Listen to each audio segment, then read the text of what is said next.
문을 못 열게 해서 소리 지르니까 조용히 하지 않으면 죽인다고 하는 거야. 그래서 하고 싶은 대로 하게 둘 수밖에 없었어. 콘돔 빼고 강제로 당하고 그날 번 돈이랑 폰도 뺏겼어. LA에 살고 있는 미국인 24살 여자의 삶에 대해서 다룹니다. 그녀는 길거리에서 만나는 남자들을 통해 생계를 유지하고 있습니다. 흔히 말하는 매춘부의 삶입니다. 그녀는 왜 이런 삶을 사는 걸까요? 불우한 환경에서 태어났기 때문에 불우한 삶을 살아가고 있을까요? 아니면 불우한 환경에서 태어났지만 불우하지 않을 수 있었을까요? 인터뷰. 어디에서 나고 자랐니? 여기저기 다양한 곳에서 자랐어. 위탁 가정에서도 자랐고 소년원에도 있었고 다른 가족, 다른 지역에서 살았어. 낳아주신 부모님이랑 헤어진 건 언제니? 태어난 지 2달. 왜 헤어졌는지 알아?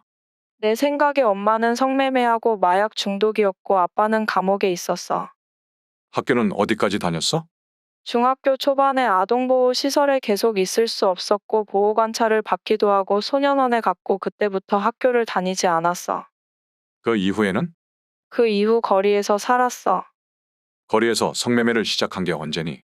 대략 14살. 지금은 몇 살이니? 24살이야. 성매매 여성들의 삶에 대해서 얘기해 줄래? 매우 불공평한 것 같아. 할 일도 많고 신경 쓸 일도 많고 일은 우리가 하는데 실제로는 포주를 위해 일해주는 꼴이거든. 일을 하기는 하는데 돈을 못 받아.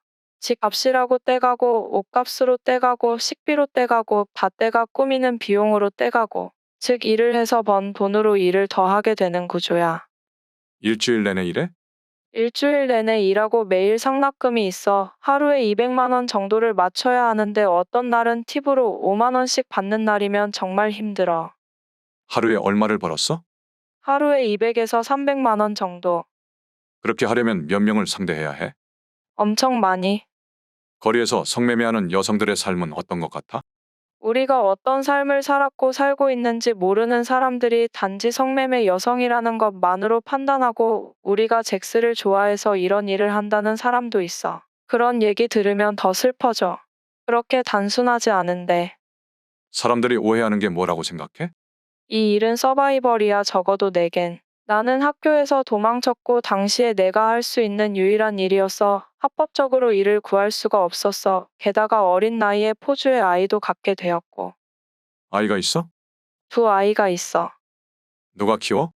지금은 할머니가 키워. 나랑 남동생이 양육권자였는데 남동생이 얼마 전에 죽었어. 얼굴에 문신은 포주가 한 거야?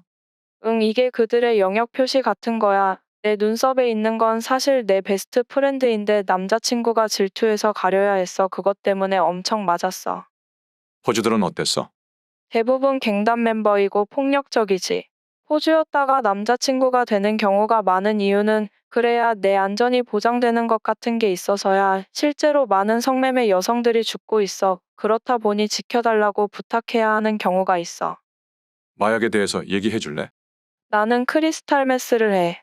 요즘 위험한 게 있는데 펜타닐은 조심해야 돼. 하다 끊었다 한 지 3년 되었는데 약은 현실 도피처이기도 하고 일할 때 정신적으로나 신체적으로 무감각하게 만들어서 편하게 해줘. 그러니까 끊을 수 없어. 이런 삶을 벗어나는 것은 어려워?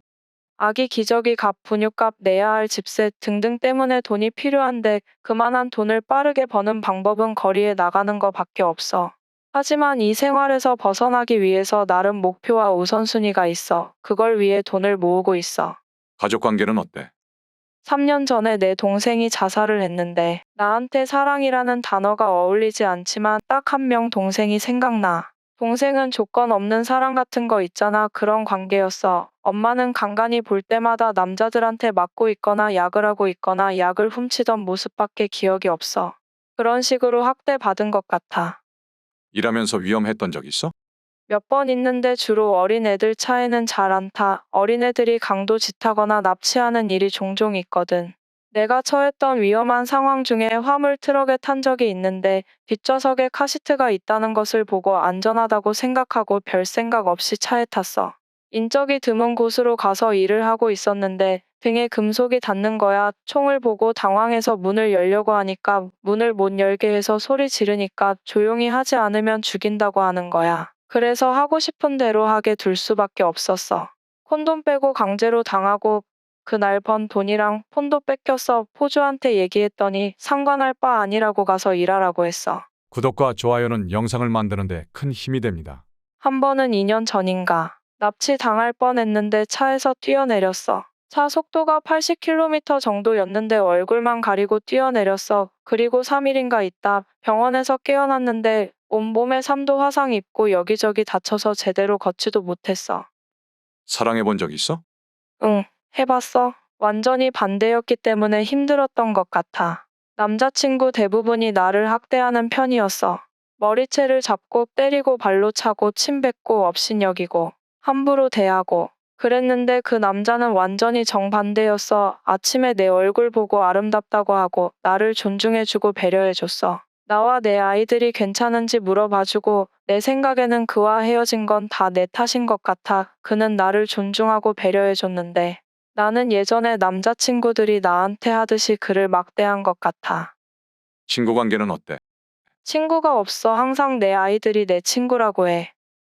성매수남들에 대해서 어떻게 생각해? 결혼한 사람들이나 여자친구 있는 사람들이 꽤 많아. 아이가 넷이나 있고 좋은 직업도 있는 사람이 거의 매일 오는 경우도 있어. 많은 사람들이 은밀한 비밀을 갖고 있다고 생각해. 나는 모든 사람들이 그들이 하는 행위에는 그들만의 이유가 있다고 생각해.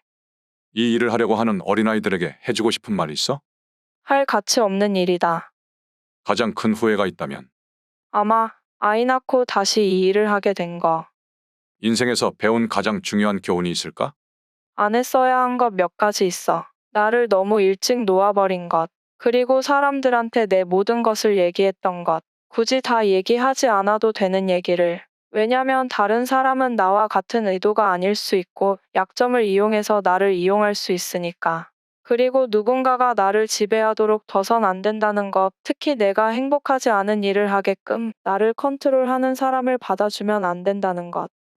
마지막으로 하고 싶은 말이 있어? 많은 사람들이 거리의 삶은 아무나 할 수 있고 언제든지 그만둘 수 있다고 생각하는데 그렇게 간단하지 않다는 걸 얘기하고 싶어.